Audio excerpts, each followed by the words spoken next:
Good morning and a warm welcome to your show, Sunny Mornings in San Diego. We're the daily podcast that gets you started on the right foot and always with a positive vibe. I'm your host, Melissa, and it's Wednesday, February 21st. You'll be interested to know today is National Sticky Buns Day.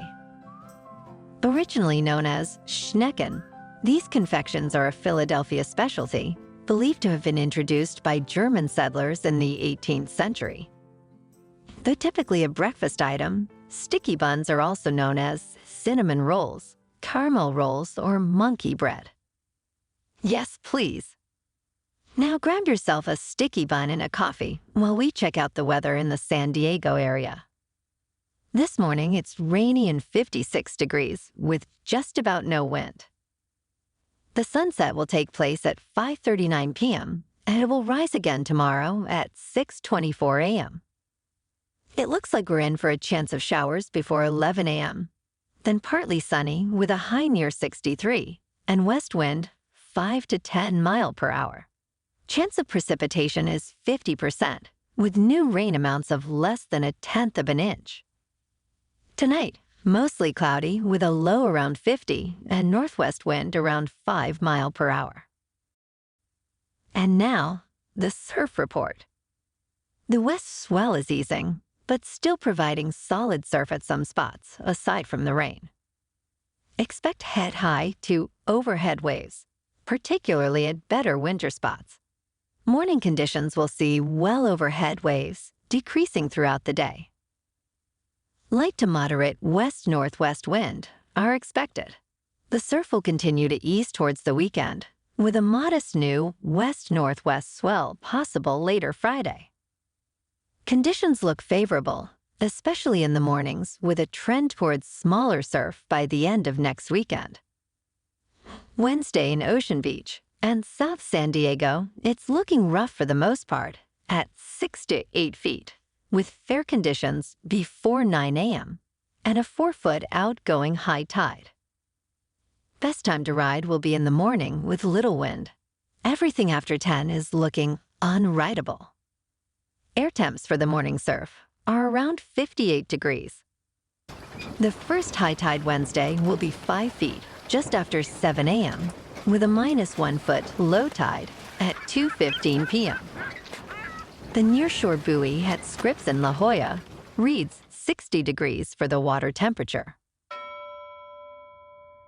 Looking ahead in the weather, we'll see mostly sunny days with highs around 65 degrees and breezy conditions through Saturday. Nights will be partly to mostly cloudy with lows near 50. Sunday might bring a slight chance of rain at a high near 64 degrees. Bonjour, food enthusiasts. This podcast is brought to you by Versailles Cafe and Pastries in Encinitas. Nestled on El Camino Real South, just north of Encinitas Boulevard, this cafe is a haven for culinary delights. Indulge in their amazing Eggs Benedict or their gluten-free crepes. You can grab a panini for lunch or just breeze on through to get your morning coffee. They are open every day from 8 to 5. So stop on by and don't forget to tell them Sunny Morning sent you. In local news, President Joe Biden approved a major disaster declaration for San Diego County following the devastating storms in January. This federal declaration enables residents and business owners in the hardest-hit areas to access grants, low-cost loans, and other recovery programs. The storm, which occurred on January 22nd, resulted in over 800 damaged homes. California Governor Gavin Newsom affirmed the White House's commitment to aid California in times of disaster. The funds are designated for temporary housing, home repairs, and covering uninsured property losses. In response, local officials have been assessing damage and advocating for FEMA's disaster declaration. Public infrastructure and several schools in San Diego County suffered extensive damage, with estimated costs reaching millions. The city of San Diego plans to collaborate with FEMA and state emergency services to establish disaster recovery centers.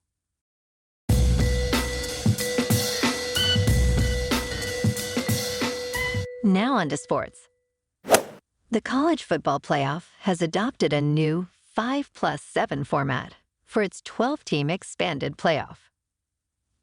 This system includes 5 automatic qualifying spots for the highest-ranked conference champions and 7 at-large spots.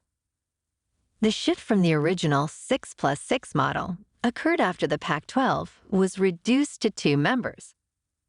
The College Football Board of Managers, which includes a university president from each of the 10 FBS leagues, and Notre Dame, unanimously supported this change. The Pac-12, despite falling short of the membership minimum for an automatic berth, benefits from increased at-large spots. The expanded playoff begins next season with the 4 highest-ranked conference champions receiving byes into the quarterfinals. First-round games will start the 3rd week of December, competing with the NFL. Quarterfinals are scheduled for New Year's, with semifinals in mid-January to avoid clashing with the NFL's Wild Card weekend. The championship game is set for January 20th, 2025. This format will be in place for at least the next 2 years. No basketball last night, but in national hockey, the Kings at home smoked the Blue Jackets 5-1. Tonight, the Ducks are at home to take on the Blue Jackets. In top news, have you ever heard of aptonyms? It's when your name eerily aligns with your career. Take Frank Fish, a marine biologist, or Carla Dove, who leads the feather identification lab at the Smithsonian, handling all things avian. Greg Pond, an aquatic biologist, echoes this unique coincidence, his surname mirroring his water-focused career. These are not isolated instances, but part of a fascinating pattern where names can curiously link to professions. This phenomenon extends to other areas too, like Betsy Weatherhead, an atmospheric scientist, and Jay Suk-chung, a blue crab researcher. Their names, unexpectedly, have become significant parts of their professional identity, sometimes even influencing opportunities. While some might see these names as mere coincidences, studies suggest there might be subtle psychological influences at play, with people possibly gravitating towards careers that reflect their names. In a world where names often blend into the background, for these individuals, their names stand out, adding a memorable twist to their professional journeys. In business news, in the finance world, cash remains king. Despite expectations of its decline, cash is holding strong, with investors pouring $128 billion into U.S. money market funds since the year's start.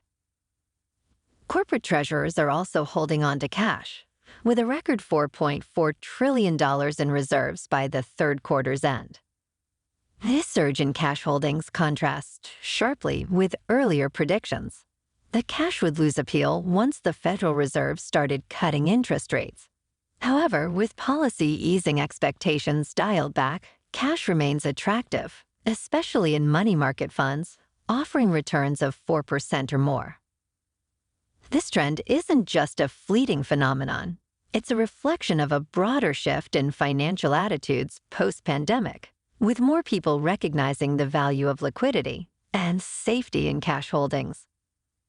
Investors and corporations alike are reevaluating their strategies, keeping cash in the spotlight for 2024. In crypto movement, Bitcoin is currently just under $52,000. Ethereum is up to $3,000, and Solana is $106. Moving on to a more local vibe.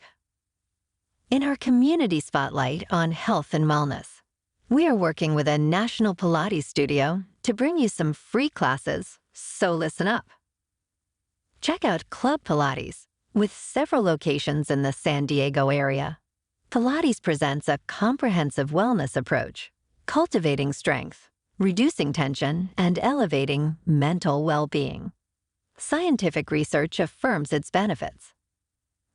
So now you can check out Club Pilates for a free class, with locations in Encinitas, Solana Beach, Oceanside, La Jolla, and more. Just be sure to tell them Sunny Mornings sent you by. And now, back to the show. Let's talk science. At just 4 months old, babies in bilingual homes display unique brain patterns, setting them apart from their monolingual peers. A study led by Boria Blanco at the University of Cambridge revealed that when exposed to speech, these bilingual infants show broader and more extensive brain activation. This study used functional near-infrared spectroscopy to track changes in cerebral blood flow, highlighting differences in brain activation between infants raised in monolingual Spanish homes and those exposed to both Spanish and Basque. The bilingual babies not only had activations in the usual speech processing areas of the brain's left hemisphere, but also in the right hemisphere's corresponding areas. Interestingly, these infants reacted similarly to forward and backward speech, unlike monolingual infants who showed more interest in backward speech, possibly because it was more novel. This early brain development in bilingual infants suggests they might be better equipped to differentiate between languages from a young age, a skill that could have long-term linguistic benefits. The study underscores the profound impact early language exposure has on the developing brain.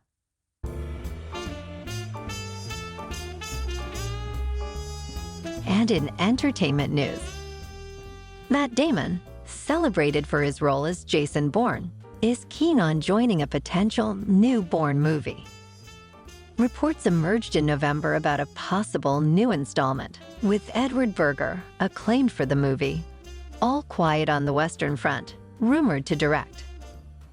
On a Late Show with Stephen Colbert, Damon confirmed Berger's involvement and expressed enthusiasm about working with him.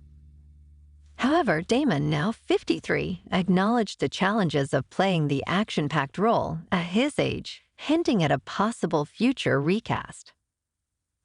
The Bourne series, based on Robert Ludlum's novels, has seen Damon star in 4 of its 5 films. The new project, still in early stages at Universal, has no confirmed cast, but Damon is a likely first choice. Damon's recent works include Oppenheimer, Drive-Away Dolls, and a forthcoming project with Ben Affleck. Well, alrighty folks, it's time for the quote of the day. And today, our quote comes from Matt Damon in Rounders. Great movie. Listen, here's the thing. If you can't spot the sucker in your first half hour at the table, then you are the sucker. Goof. Brutal. And that's a wrap for this morning. Remember to stay tuned tomorrow for more news and updates. Have an amazing day, my good friends.